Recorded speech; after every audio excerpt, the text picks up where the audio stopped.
या साहेबांनी जात भेद लागलेला आहे, पण याला ताबडतोब बदली करायला पाहिजे। याची याला जात भेद करायला लागलेला आहे हो, याची ताबडतोब बदली व्हायला पाहिजे।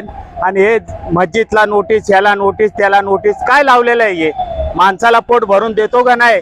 काम करायला हे किती वर्कशॉप बंद पडली, ते कामाचं बघा। हे मंदिर मस्जिदचं काय आहे? अरे असं केल्यावर कसं पोट भरणार, कसं काय हे जगणार, कशी काय लोक, काय होणार? लोकांना काम धंदे नाही ते बघा। या बिल्डिंग तोडा, हे झोपडे तोडा, ते करा। अरे लावलं काय? या आयुक्ताची बदली व्हायलाच पाहिजे, हे असं नाही चालणार। हे काय आहे?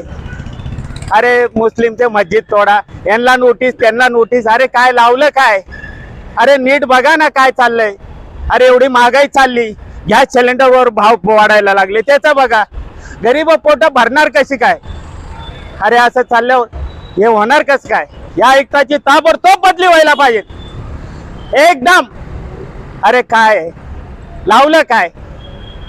हे चालणार नाही। अरे कामाचं बघा, लोक MIDC मध्ये काम नाही, एवढ्या कंपन्या बंद पडायला लागलेले, त्याच्यावर लक्ष नाही।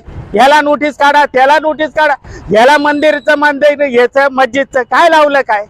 अरे अरे अरे याची ताबडतोब बदली व्हायला पाहिजे, माझा तर हे विचार आहे। अजित भाईला पाठिंबा द्यायला पाहिजे का? त्यांचं काम चांगलं आहे आणि व्यवस्थित करतात ते, आणि यांना पाठिंबा द्यायला पाहिजे, माझा हे विचार आहे।